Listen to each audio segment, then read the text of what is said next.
मेरे प्यारे दोस्तों, मैं कर्णवीर वार्पना आप सबों का अपने चैनल मैथ्स स्पेशल पे स्वागत करता हूं। और हम लोग पिछले क्लास में पिछले कई क्लासों में प्रतिशत को देखे थे।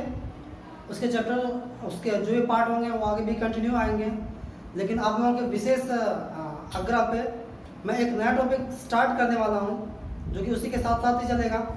तो आज का जो टॉपिक है वो है मेरा औसत यानी एवरेज। औसत इसी को हम लोग बोलते हैं एवरेज। तो इस क्लास में हम लोग औसत को इंट्रोड्यूस करेंगे। औसत के भी जो भी गुण होगा, कैरेक्टरिस्टिक्स होगा, उसको देखेंगे अपने एक नए अंदाज में। एक्चुअल में हम लोग जानेंगे कि यह औसत होता क्या है। पहले हम लोग औसत को समझने की कोशिश करते हैं कि औसत है क्या, क्योंकि किसी फॉर्मूले को पढ़ना रटना उससे बेहतर है कि आप औसत को समझिए कि एक्चुअल में औसत है क्या। जैसे कि मान लीजिए कि आप एक महीने तक खर्च कर रहे हैं, कोई भी कुछ मतलब मान लीजिए कि आप किसी दिन 200 रुपये खर्च कर रहे हैं, किसी दिन 150 रुपये खर्च कर रहे हैं, किसी दिन 250 रुपये खर्च कर रहे हैं, किसी दिन पैसा खर्च ही नहीं कर रहे हैं, किसी दिन 10 रुपये में काम चला रहे हैं। तो अगर आपके पापा आपसे पूछे कि आप महीने में कितना रुपया खर्च करते हो, या मतलब अगर पूछेंगे कि पर डे कितना खर्च है आपका, तो क्या लगता है आप ऐसा बोल पाओगे कि आप 300 भी नहीं बोल सकते कि वो तो आपका मैक्सिमम खर्च था। आप 0 रुपये भी नहीं बोल सकते हो क्योंकि वो तो आपका मिनिमम खर्च था। यानी कहने का मतलब आपको एक लगभग में एक ऐसा अमाउंट बताना होगा जो कि 300 से कम हो और ये 0 रुपये से ज़्यादा हो, मतलब आसपास का राशि जो कि आप पर डे खर्च कर रहे हैं। आप समझ रहे हैं मैं क्या कहना चाह रहा हूँ। या फिर मान लीजिए कि अगर कोई बल्लेबाज है, आप क्रिकेट खेल रहे हो, तो हो सकता है कि मान लीजिए कि मैं बात करूँ कि कोई बल्लेबाज है कि किसी दिन 150 रन मार दिए, किसी दिन 0 रन में आउट हो गया, किसी दिन 60 में आउट हो गया, किसी दिन 40 बनाया, किसी दिन 30 बनाया। तो अगर उसके परफॉर्मेंस के बारे में पूछा जाए कि भाई वो बल्लेबाज कैसा है, लगभग प्रत्येक पारी में कितना रन बना देता है, तो क्या आप बोलोगे? प्रत्येक पारी में 150 बना देता है। वैसे तो आप बोल नहीं पाओगे कि वो प्रत्येक पारी में वो उसका सर्वाधिक रन है। और आप 0 रन भी नहीं बोल सकते हो क्योंकि वो तो उसका मिनिमम रन है। यानी आपको एक लगभग पता करना होगा। तो वो जो अप्रॉक्स होता है, वो जो बीच का जो रन होता है ना, जो कि वो प्रत्येक पारी में मारता है, उसको हम लोग एवरेज से डिफाइन करते हैं, उसे हम लोग एवरेज कहते हैं। इसलिए मुझे एवरेज का ज़रूरत भी पड़ा। यानी कि अगर मान लीजिए वो 5 पारी खेलता है, किसी पारी में वो 60 रन बनाता है, किसी पारी में वो 40 रन बनाता है, किसी पारी में वो 30 रन बनाता है, किसी पारी में वो 90 रन बनाता है और किसी पारी में वो 0 रन आउट होता है। ओके, ये 5 पारी इसमें उसका सर्वाधिक रन 90 है और इसका मिनिमम 0 है। ना तो मैं 90 का सकता हूँ, ना तो 0 का सकता हूँ। यानी प्रत्येक पारी में अगर पूछा जाए वो कितना रन बनाता है अप्रॉक्स, तो हम लोग कह सकते हैं, सबको जोड़ देंगे 100, 130 और 90, 220। और चूंकि ये 5 पारी था, राइट, तो 5 इसको डिवाइड कर दिया, मतलब ये 44। यानी कह सकते हैं कि लगभग वो 44 रन प्रति पारी मार देता है, फिर खेल देता है या बना देता है। ये जो मेरा है, ये मेरा औसत है। ओके, मैं आपको फॉर्मूला नहीं बता रहा, मैं सिर्फ जैसे कि मान लीजिए अगर मैं इसको औसत को डिफाइन करूं तो औसत बराबर क्या होता है कि मतलब प्रेक्षणों का योग, प्रेक्षणों का योग, प्रेक्षणों की संख्या, प्रेक्षणों की संख्या। ये मेरा साधारण सा जो निकल गया वो ये है। मतलब प्रेक्षण मतलब क्या कि कोई भी डाटा, जरूरी नहीं कि ये मतलब रन का कोई भी अगर डाटा है मेरे पास, तो कुल डाटा का जो सम है, समेशन है, जो योग है, बटर जितना डाटा है उसका जो संख्या है उससे जब डिवाइड करते हैं तो मुझे एवरेज मिलता है। क्योंकि ये जो चैप्टर है हमने मतलब बहुत सारे कॉम्पिटिटिव एग्जाम को ध्यान में रखते हुए बनाया है, तो थोड़ा सा इसमें कुछ हाई लेवल के भी चीज़ों का बात करेंगे। जैसे कि आइए हम लोग डिफाइंड करते हैं कि एक्चुअल में औसत को हम लोग कैसे क्लासिफाइड कर सकते हैं। तो जो औसत को हम लोग क्लासिफाइड किए थे वो मुख्य रूप से इसको दो रूपों में तोड़े, यानी कि एक तो हम लोग कह सकते हैं इसको गणितीय औसत होता है, यानी इसको हम लोग बोलते हैं मैथमेटिकल एवरेज। दूसरा स्थानीय अर्थात पोजिशनल एवरेज, इसको हम लोग देखेंगे। अगर मैं गणितीय का बात करूं तो इसके और मतलब प्रकार से अंक गणितीय माध्य होता है, इसको हम लोग बोलते हैं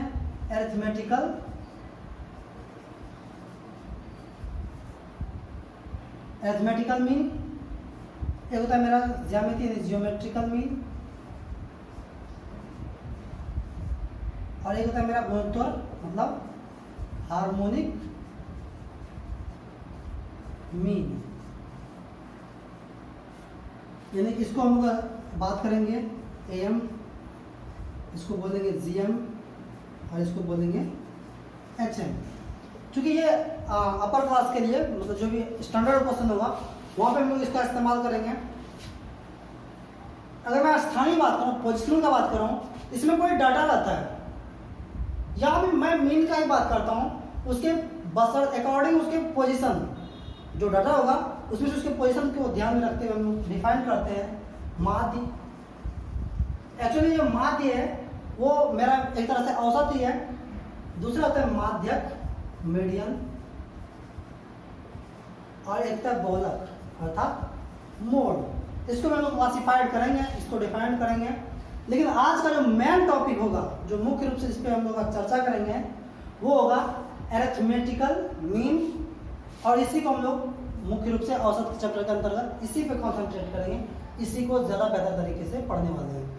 ओके, बता कि इसके अकॉर्डिंग इसके लिए भी हम लोग बहुत कुछ जानेंगे। तो आइए देखते हैं, जैसे कि इसके टॉपिक में इनसे रिलेटेड कुछ इंपॉर्टेंट फॉर्मूले वगैरह देख लेते हैं। जैसे कि यदि मेरे पास एक डाटा है x1, x2, x3, ये xn तक है, ये मेरे पास कोई भी डाटा है, कोई भी सीरीज में ऐसा जो भी है मेरे पास ये डाटा है। अगर मैं इसका अरिथमेटिक मीन का बात करूँ, जो कि जस्ट हम लोग सीखे थे, ठीक ना, गणितीय माध्य, इसमें क्या करते हैं हम लोग सारे फ्रैक्शंस को जोड़ देते हैं। अगर यहाँ से तक जोड़ेंगे x1 plus x2 plus x3 xn तक जोड़े, बट सबको इसको सभी संख्याओं को जोड़ते हैं, फिर काउंट करते हैं कि नंबर्स कितने हैं, क्योंकि n तक है, इसका मतलब ये n नंबर तक है। ये मेरा एक फॉर्मूला हुआ अरिथमेटिक मीन इक्वल टू सारे फ्रैक्शनों का योग बटा फ्रैक्शनों की संख्या। अगर मैं बात करूं जियोमेट्रिकल मीन का, जीएम का, तो इसमें क्या होता है, जियोमेट्रिकल मीन में हम लोग क्या करते हैं, जो भी मेरे पास डाटा है x1 into x2 into x3 xn तक, ओके। अब इसको हम लोग रूट के अंदर रखते हैं, जितना टोटल मेरे पास संख्या है, क्योंकि n संख्या है, यहाँ पे हम लोग रखते हैं n फुट पे या रूट। तो ये मेरा फॉर्मूला हो गया जीएम के लिए। ये बेसिक फॉर्मूला है जिसको कि मैं बता देना चाहता हूँ। एक आता है मेरे पास एचएम हार्मोनिक तो मीन, उसमें क्या करते हैं, डाटा मेरा यही है, ये मेरा डाटा है, इन्फॉर्मेशन तो यही है। इसमें हम लोग क्या करते हैं, 1 डिवाइडेड बाय 1/8 एंड जो कि टोटल है मेरा 1/x1 plus 1/x2 plus 1/x3 x1 1/xn। ये मेरा हार्मोनिक मीन का फॉर्मूला है।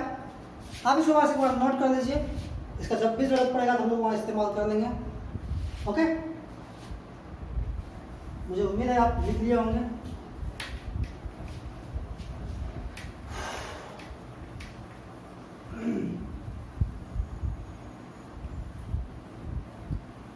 एक और फॉर्मूला है जिसका जिक्र हम लोग कर लेते हैं, वो है कि लगातार कुछ अगर सीरीज है, जैसे मान के लिए अगर ये 1 2 3 4 5 n तक अगर है, तो इसका जो एवरेज होता है, इसका जो एवरेज होता है वो होता है मेरा n+1/2, यानी लगातार प्राकृतिक संख्याओं का जो औसत होता है वो ये होता है। अगर प्राकृतिक संख्याओं के वर्गों का औसत निकालनी है, यानी 1 का स्क्वायर, 2 का स्क्वायर, 3 का स्क्वायर, 4 का स्क्वायर, 5 स्क्वायर, n स्क्वायर तक है, इसके लिए एवरेज होता है n+1 2n+1 डिवाइडेड बाय 6। इसके बनावट को भी हम लोग देखेंगे। अगर घन के रूप में है, 1 का क्यूब, 2 का क्यूब, 3 का क्यूब, 4 का क्यूब, 5 का क्यूब, n क्यूब तक है, इसका जो एवरेज होता है उसको हम लिखते हैं n इंटू n1 का स्क्वायर डिवाइडेड बाय 4। यह मुख्य रूप से 3 फॉर्मूला है जिसका भी इस्तेमाल हम लोग करेंगे, तो आप इसको नोट डाउन कर लीजिए। इससे ज़्यादा मैं आपको फॉर्मूले का बोझ देना भी नहीं चाहता, तो आइए अब औसत के कुछ मतलब और प्रॉब्लम को देखते हैं। जैसे कि आज का जो मेरा मेन टॉपिक है या फिर जिस पे मैं फोकस्ड हूँ वो है लगातार संख्याओं के बारे में।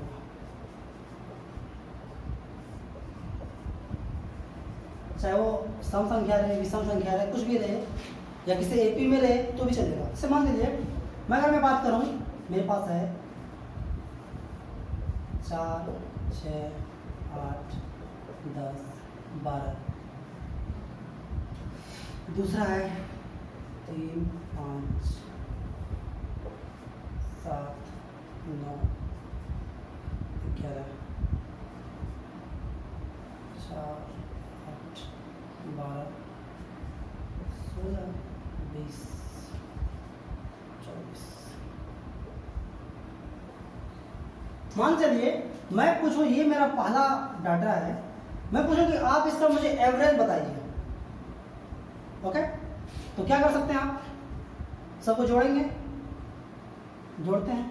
6 4 10, 8 18, 10 28 12 40, यानी कि योग बटा संख्या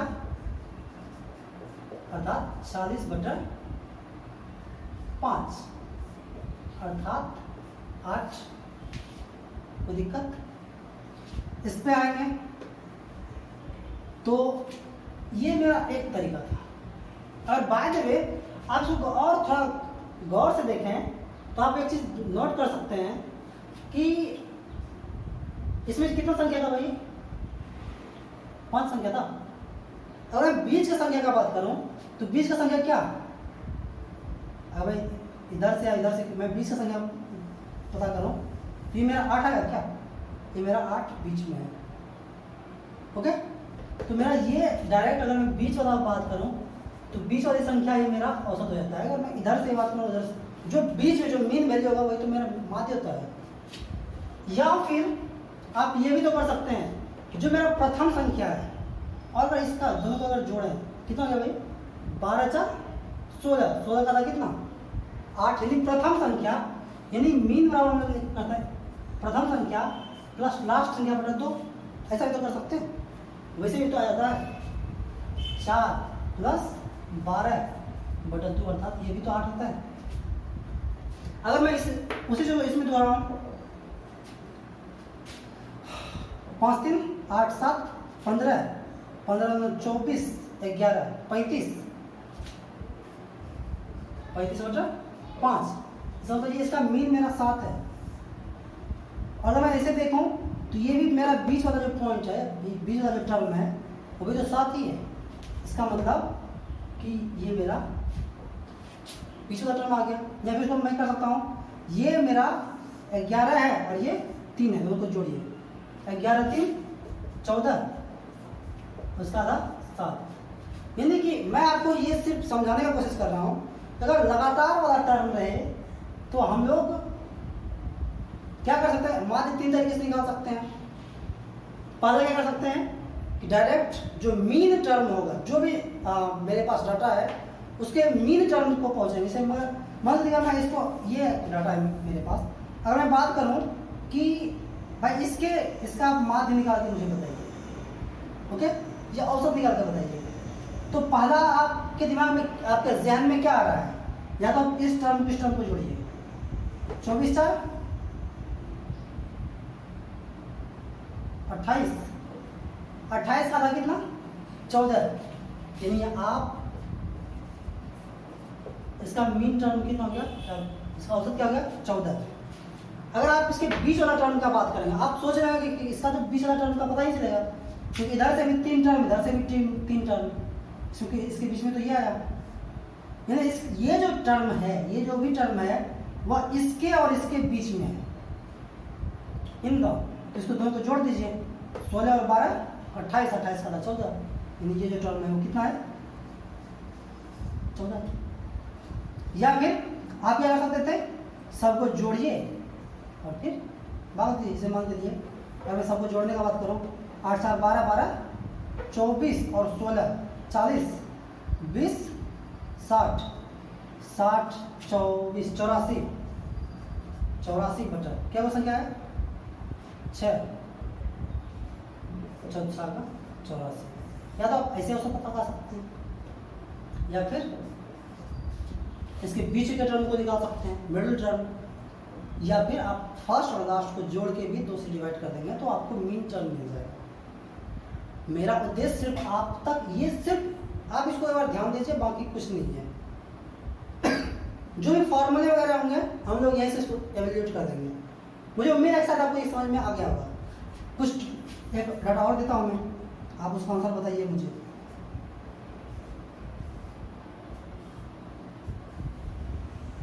अगर मैं पूछूंगा इसका मीन टर्म बताइए, अभी इसका माध्य बताइए कितना हुआ, ठीक है।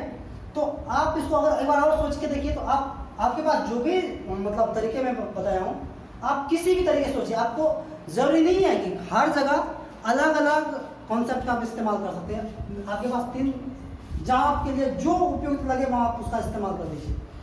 जैसे अगर आपको कुछ भी नहीं सोचना है, अगर ये एक मतलब कंजुगेटिव है, लगातार है, तो हम लोग क्या कर सकते हैं, मीन टर्म तो दिख ही रहा है, 8 हो गया औसत, है कि नहीं। या फिर 12 4 16, और ये तो मैंने पहले दे ही दिया था, मान लीजिए अगर मैं 14 लिख देता इसमें, अब थोड़ा सा आपको समस्या हो सकती थी। इसका मीन टर्म तो ये है, ये है जी 10 8 18 18 बटा 2 9, आपको पूरा जोड़ के फिर से डिवाइड करने में थोड़ा टाइम होगा ना। तो औसत चैप्टर में एक बात और ध्यान रखिएगा कि जरूरी नहीं है आपसे तो बनेगा ही बनेगा। इम्पोर्टेंट ये नहीं है कि आपसे बनता है नहीं बनता है, इम्पोर्टेंट ये है कि आप उसको बनाने में कितना समय देते हैं। ये मैं बार बार जिक्र कर चुका हूँ। जैसे मान लीजिए आपको ये समझ में आ गया। अब मैं थोड़ा सम और विषम का बात कर देता हूँ।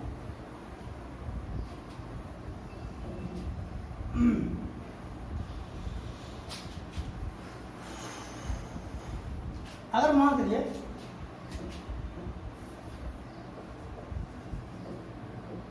प्रथम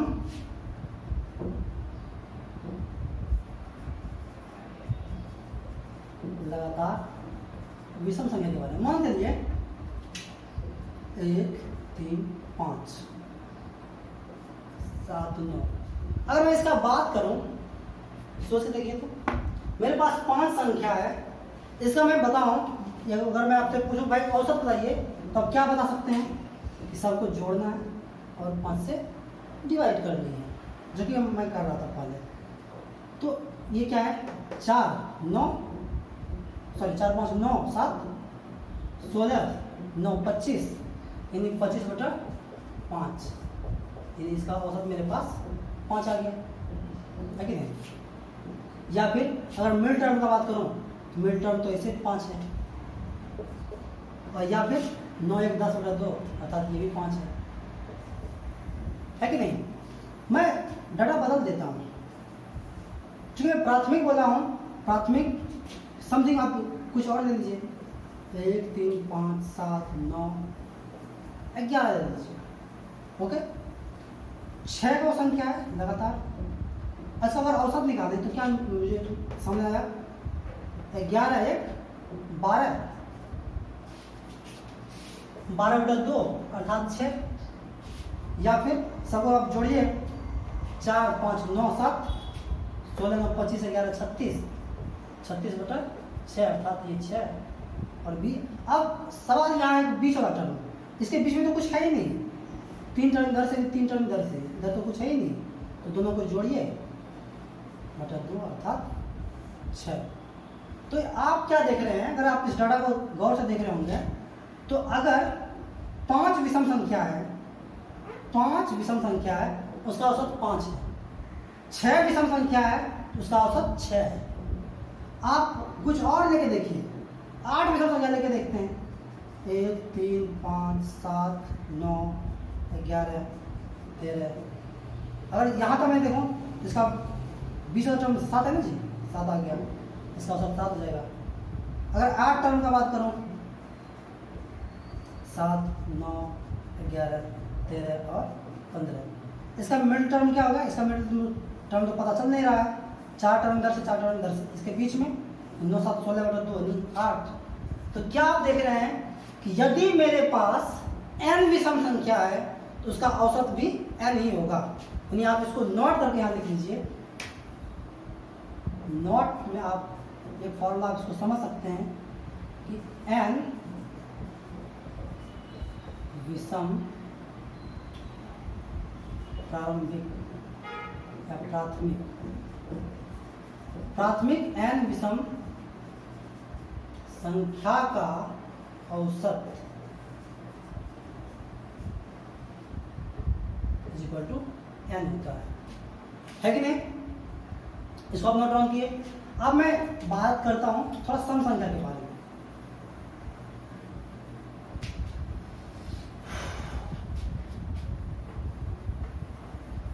अगर मैं सम संख्या का बात करूं तो मेरा 2 4 6 3 संख्या है ना जी, मेरे पास 3 संख्या है, इसका औसत 4 है, संख्या 3 है और औसत कितना निकल गया है? 4। डायरेक्ट मिडिल टर्म देख लिए, या फिर 2 8/4 हो गया, या सबको जोड़ के डिवाइड कर भी 4 आ जाएगा। आप वो कर लीजिएगा, 2 4 6 8 10 है कि नहीं? संख्या कितना है? संख्या 5 है और औसत 6 है। आप इसको गौर से देखिए, बाकी आप समझ सकते हैं। 8 10 12, अभी संख्या कितना है?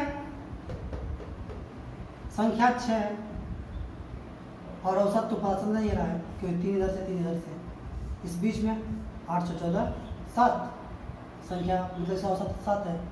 यानी संख्या अगर 3 था तो औसत 4, संख्या अगर 5 था तो औसत 6, संख्या 6 है तो औसत 7। इसका मतलब क्या, आप क्या देख रहे हैं कि अगर संख्या n है तो औसत n+1 आता है। हम लोग यहीं से लिख लेते हैं,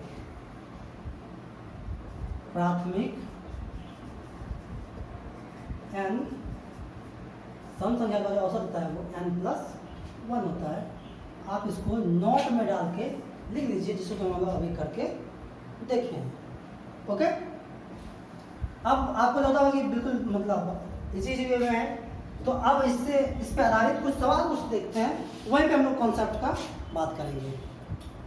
ये रहा आज का पहला सवाल। सवाल है कि 4 लगातार सम संख्याओं का औसत 23 है, इन संख्याओं में सबसे छोटी संख्या क्या है?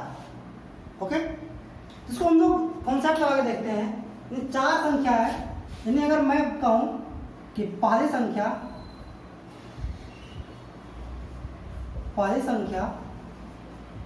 अगर ये x है तो दूसरी संख्या x+2, तीसरी संख्या x+4 और चौथी संख्या x+6। ओके, और ये सबको अगर जोड़ के 4 से डिवाइड कर देंगे तो ये मेरा 23 आना चाहिए। यानी सबको अगर जोड़ेंगे ये आ जाएगा मेरा 4x प्लस कितना भाई 4 2 6 6 12, सबका योग बटा 4 बराबर 23। ये 4x प्लस 12 बराबर 23 चौका 92। ये 4x बराबर कितना भाई 92 में ये 80, यानी x बराबर 20। पूछ रहा है छोटी संख्या, तो छोटी संख्या कितना हो गया मेरा 20 हो गया। बड़ी संख्या पूछता तो 20 6 26 हो जाता है कि नहीं। अगर आप इसको थोड़ा हटके सोचें तो कितनी संख्या है मेरे पास 4 संख्या है, 4 संख्या है। जब चूंकि लगातार का बात रहेगा तो लगातार है, इसका मतलब इसका पिछला स्थान कौन सा है, ये ना यहीं पे मेरा 23 है। इसका मतलब तब ये कितना 24 और ये कितना चूंकि 2 का अंतर होता है ना जी, हाँ, और ये 22 और ये 20। यानी कहने का मतलब सीधी सी बात है कि जो मीन टर्म होता है वो उसको सीधा जो औसत होता है वो उसका बीच वाला हिस्सा होता है, बीच वाला हिस्सा होता है। तो ये मेरा औसत 23 था, तो यहाँ 23 को बीच में रखे, इसका मतलब ये 22। और लगातार सम संख्या रहे, लगातार विषम संख्या रहे, उसके बीच का जो गैप होता है ना वो 2 का होता है, वो तो आप जान रहे होंगे ना। ओके, ये मेरा एक अलग अप्रोच था जहाँ से कि आप आराम से पहुँच सकते हैं, है कि नहीं। एक दूसरा क्वेश्चन देखिए, नेक्स्ट सवाल है कि 4 लगातार सम संख्याओं का औसत 27 है, इन संख्याओं में सबसे छोटी संख्या क्या है। पहले 23 था, अब 27 है, तो हम लोग क्या करते हैं, वैसे अगर 4 संख्या है तो किसके किसके बीच में होगा, दूसरे और तीसरे के बीच में होगा 27, और ये तब मेरा कितना जगह 26, ये 28, इधर ये 24, ये 30। पूछ रहा है इन संख्या में सबसे छोटी संख्या क्या है, तो छोटी क्या है 24 है। अगर पूछ देता कि सबसे बड़ी संख्या क्या है, सबसे बड़ी संख्या 30 होता है। आप कर सकते हैं, क्योंकि अब मान के लिए मैं कुछ भी बदल देता हूं, मैं अगर सवाल को इसका 27 के बदले में 39 कर दूं तो आप ऐसे अंदाज से ही बता सकते हैं। जरा सोच के देखिए, ये जो 39 होगा तो दूसरी और तीसरी के बीच में होगा। अगर ये 39 है तो दूसरी संख्या जो होगी वो कितना होगा 38 होगा, उसके एक अक्षर मतलब एक संख्या पहले 36 होगा। तो आप विदाउट कॉपी पेन के भी आप सोच सकते हैं। अगर आप सोच के देखें तो अगर हम 39 की जगह पे 45 कर दें तो कोई बात नहीं है, उसके जो पहले दूसरा जो संख्या होगा वो कितना है, इससे कम 44, तो उसके पहले वाला 42। अगर छोटी का बात करेगा तो 42, अगर बड़ी का बात किया तो तीसरी संख्या 46, तो चौथी संख्या 48। आप सोच सकते हैं, आप सोच के देखिए। इसी में से मैं क्या करता हूं कि अब इस 4 के जगह पे 5 कर देता हूं। जरा सोच के देखिए, 5 लगातार सम संख्याओं का औसत कुछ भी है 50 है। इन संख्याओं में सबसे छोटी संख्या क्या है, तो आप एक्स वाई पे काहे जाइएगा, 5 संख्या है जी, आपके पास ये 5 संख्या है। इसका मतलब ये जो बीच वाला संख्या वही ना औसत होगा। ओके, तो ये मेरा 50 है। पूछ रहा सबसे छोटी संख्या, ये 48, ये 46 है कि नहीं। अगर तो सबसे बड़ी संख्या तो कितना भाई,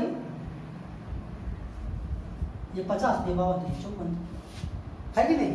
आप सोच सकते हैं अगर इस औसत को हम कुछ और कर देते हैं, 24 कर देते हैं। 5 लगातार सम संख्याओं का औसत 24 है, इन संख्याओं में सबसे छोटी संख्या क्या है। अब ये 24 है ना, अगर ये 24 है, ये 22, ये 20, ये सबसे छोटी संख्या हो गया।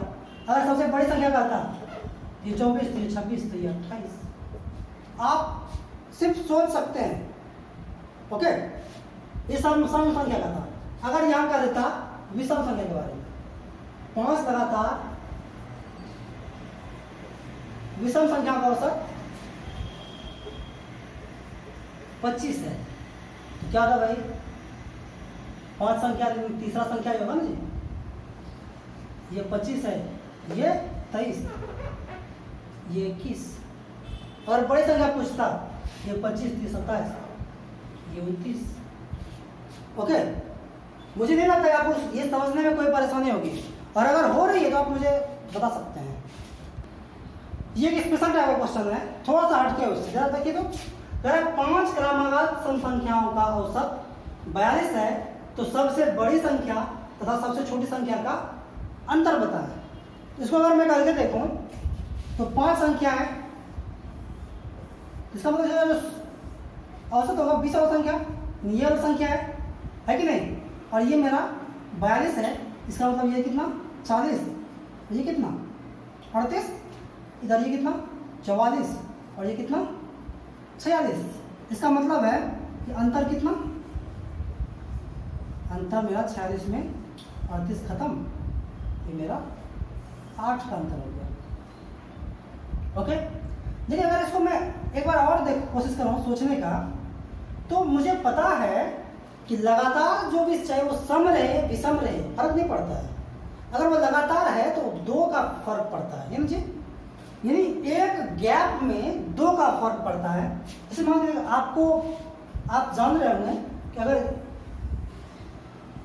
अभी 2 के बीच एक गैप है, अगर ये 3 रहेगा तो 3 में 2 गैप बनेगा, 4 में 3 गैप बनेगा, 5 में 4 गैप बनेगा। यानी अगर m ऑर्डर्ड है तो उसमें से n-1 गैप बनता है। ये 5 संख्या है, इसका मतलब कितना गैप, 4 गैप, और ये 4 गैप है और एक गैप का अंतर 2 है, तो कितना भाई, बड़ी संख्या और छोटी संख्या के बीच का अंतर कितना है 8। फिर मुझे इस औसत से कोई मतलब है ही नहीं। ओके, अगर यहाँ रहता 84, कोई फर्क पड़ता क्या, कोई फर्क नहीं पड़ता, क्योंकि 5 क्रमागत है तो औसत क्या है, सम है। एक बात ध्यान रखना है कि गैपिंग सम संख्या रहे या विषम संख्या रहे तब गैपिंग 2 रहता है। अगर यही चीज रहता कि लगातार, हाँ, तो उसमें गैपिंग 1 का रहता है।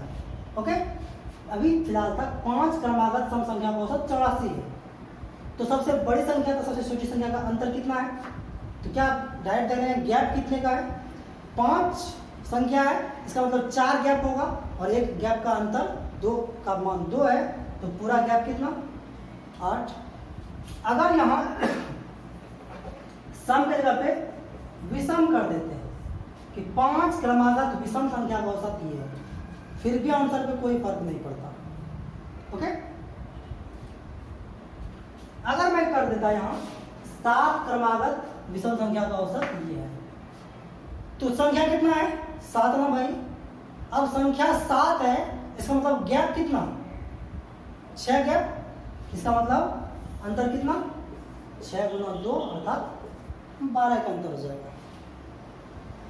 औसत जो भी दिया रहेगा उससे हम लोगों के आंसर पे कोई फर्क नहीं पड़ेगा। आपको समझ में आ रहा है या नहीं आ रहा है? चलिए एक क्वेश्चन में लिख के देता हूँ फिर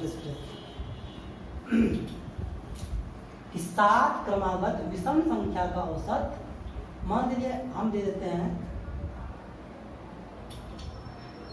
49।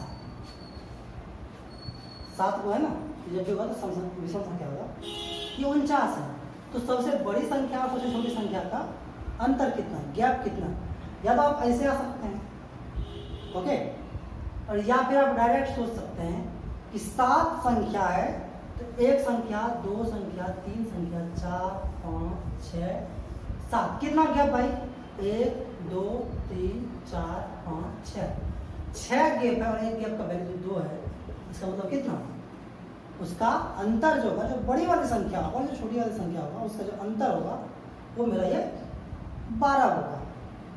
कोई दिक्कत? चलिए एक क्वेश्चन और देखते हैं।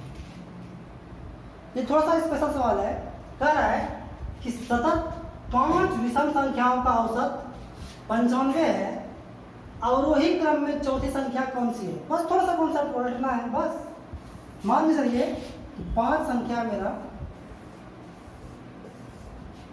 उसका औसत मतलब इसका बात कर रहा है, ये कितना है, ये औसत मेरा 95 है।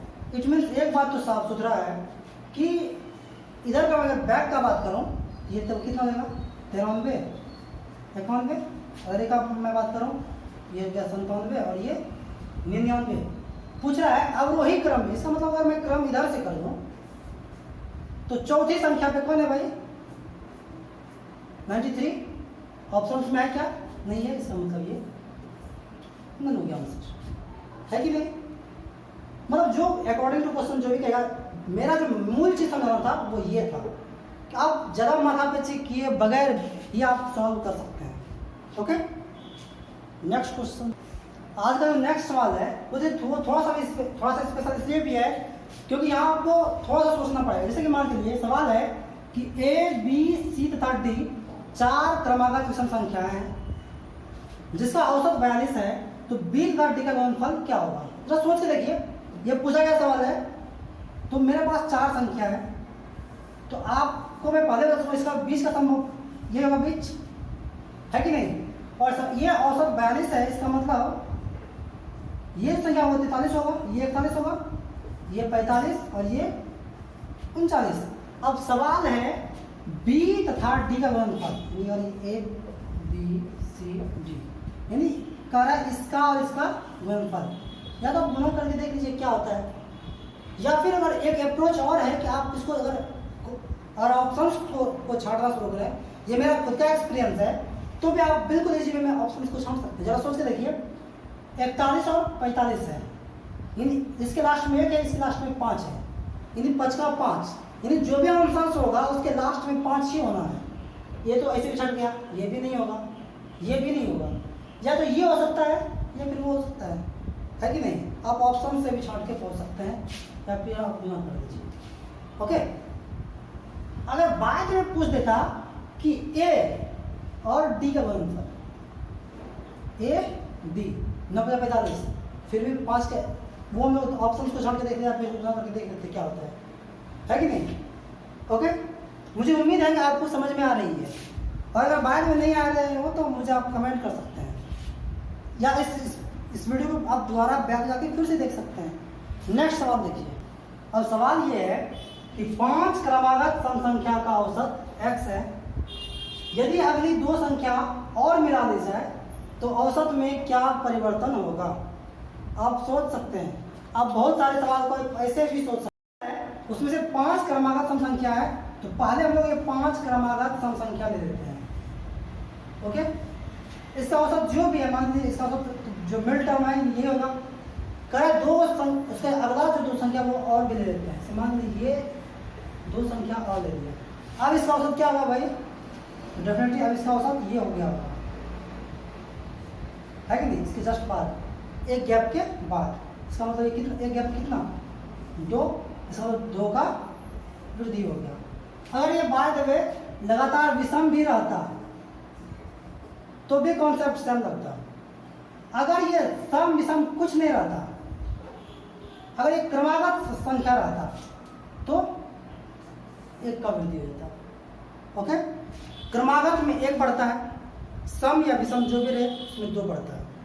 ओके, मुझे उम्मीद है कि अब ये कॉन्सेप्ट आपको समझ में आ रहा होगा। तो मैं चाहता हूँ कि अगर आप इसको ये समझ में आ रहा हो तो आप इसे मतलब अपने दोस्तों के साथ शेयर कर सकते हैं, और मेरे आने वाले क्लास को देखने के लिए आप मुझे सब्सक्राइब कर सकते हैं, बेल आइकन को दबा सकते हैं। ओके, देखते रहिए नेक्स्ट वीडियो। धन्यवाद।